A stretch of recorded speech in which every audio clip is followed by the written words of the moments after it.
membutuhkan kita, mengistirahatkan otak, menghidupkan hati. Sekarang kan serba nggak nentu, Pak. Betul nggak sih? Dipikir pakai logika makin nggak nyambung. Jadi gimana? Kita butuh kedekatan dengan Allah yang kuat, Pak. Doa kita harus makin kenceng, Bu, sekarang, Pak. Amal kita harus makin banyak, Pak. Ini bentuk kita ngundang rizki. Allah tuh datang ke kita gitu loh. Kita ngandelin usaha kita semata, capek yang ada, Pak. Ngandelin strategi A, B, C, D, stres, Pak. Kita butuh strategi langit kayaknya sekarang itu. Allah yang bisa menggerakkan semuanya ini. Kan kita jelas, yakin kan? Yang ngasih rizki siapa? Yang ngatur rizki kita siapa? Allah. Maka catatannya adalah jangan sampai kesibukan kita menjemput rizki membuat kita lupa dan lalai kepada Allah Sang Maha Pemberi rizki. Barang siapa seorang laki-laki, seorang ayah atau di antara kita yang keluar dari rumahnya mencari nafkah untuk keluarganya, kemudian dia pulang di sore hari dalam keadaan capek, dalam keadaan lelah, maka di saat yang bersamaan Allah gugurkan dosa-dosanya. Jadi bekerja itu, ikhtiar itu perintah dari siapa? Allah. Nah, pada bab ikhtiar ini kita bagi dua. Satu, ada ikhtiar bumi. Dua, ada ikhtiar langit. Ahilman, ikhtiar bumi apa? Ikhtiar bumi itu kerjanya, silakan, itu dunianya. Tapi ingat, jangan lupa kita mengetuk pintu langit. Apa? Ikhtiar ukhrawinya dikuatin. Apa diantaranya? Takwa. Kan jelas kata Allah, segede apapun masalah kita, sebesar apapun masalah kita, kalau kita bertakwa ke Allah, Allah bukakan jalan keluarnya. Bukan hanya itu, wa yarzuqhu min haitsu la yahtasib. Allah akan berikan rizki dari jalan yang tak pernah disangka-sangka. Jadi gimana Ustadz? Ayolah, kalau kita pengen rizki kita mudah, rizki kita tenang, rizki kita lapang, ikhtiar. Ikhtiarnya ada dua.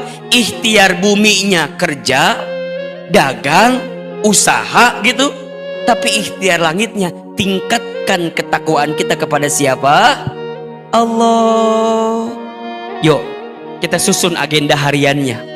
Bangun jam berapa? 1:30 malam. Terus ngapain? Tahajud. Sholat tahajud itu, ayah bunda sayang, sholat yang bisa mengantarkan kemuliaan bagi seorang manusia. Makin hebat tahajudnya, makin mulia hidupnya. Surat Al-Isra ayat 79. Apa yang akan Allah berikan kepada orang yang ahli tahajud?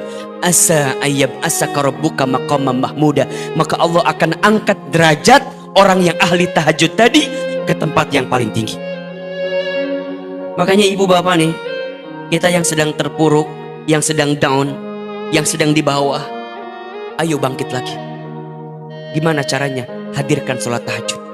Sholat tahajud itu adalah sholat yang bisa menguatkan diri kita untuk bisa mendapatkan derajat tertinggi di hadapan Allah Subhanahu wa Ta'ala. Setelah itu ngapain Ustadz? Jangan tidur lagi, lanjut zikir, kan gitu. Perbanyak zikir di waktu sahur, minimal dengan istighfar, astagfirullah, mohon maaf. Boleh jadi rezeki kita seret, hidup kita susah, hidup kita sulit karena masih banyak dosa yang pernah kita lakukan. Mungkin ada dosa kita di masa lalu yang belum kita taubatin. Mungkin ada kesalahan kita di masa lalu yang belum kita istighfarin. Nabi SAW tidak pernah kurang dari 100 kali beristighfar setiap hari. Itu Nabi. Surganya pasti, hisabnya aman, amalnya banyak, dosanya tidak ada, dimaksum. Tapi tidak pernah kurang dari 100 kali beristighfar.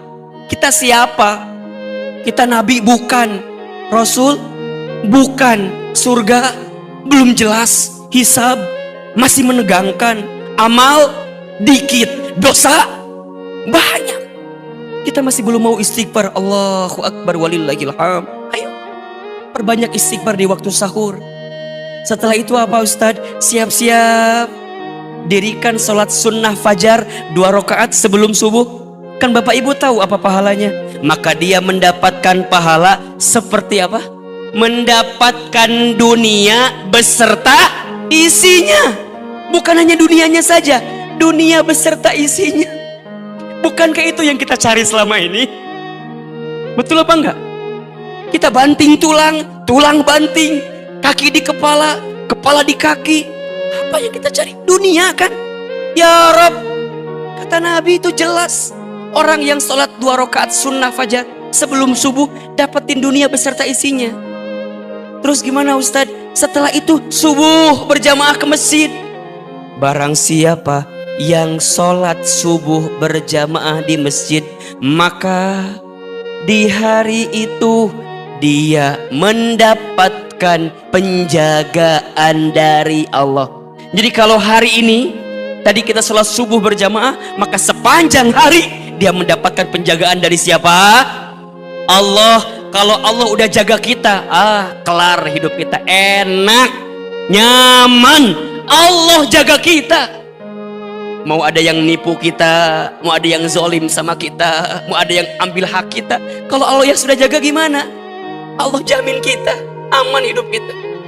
Kemudian ngapain lagi Ustadz? Lanjut, nggak pulang dulu, dia duduk di masjid. Barang siapa yang sholat subuh berjamaah di masjid, summa qa'ada, kemudian dia duduk, ngapain? Zikir, muhasabah, baca Quran, taklim, kajian di masjid. Sampai kapan Ustadz? Sampai datangnya waktu syuruk. Setelah itu kemudian dia sholat 2 rakaat, maka dia mendapatkan pahala apa? Haji umrah sempurna. Kemudian Ustadz, infak sodakoh, sedekah subuh. Ustadz, apa pahalanya? Perhatikan hadis berikut ini untuk kita agar terbiasa sedekah subuh. Ma min yaumin tusbihul ibadu illa malakani yanzilani. Tidak ada di setiap hari seorang hamba kecuali di setiap pagi ada 2 malaikat yang turun kepadanya. Jadi setiap pagi ada 2 malaikat yang turun. Ahilman, ngapain malaikat itu? Ternyata 2 malaikat ini berdoa kepada Allah. Sekarang saya mau tanya, kalau malaikat berdoa pasti dikabulkan atau tidak? Pasti. Apa doanya? Malaikat yang pertama berdoa kepada Allah, ya Allah, berikanlah kepada orang yang berinfak, bersedekah di waktu pagi hari tadi, apa? Ganti yang lebih baik daripada apa yang dia infakkan. Kemudian malaikat kedua berdoa, apa doanya? Ya Allah, berikanlah kepada orang yang pelit, medit, apa? Binasakan dia dengan apa yang dia miliki.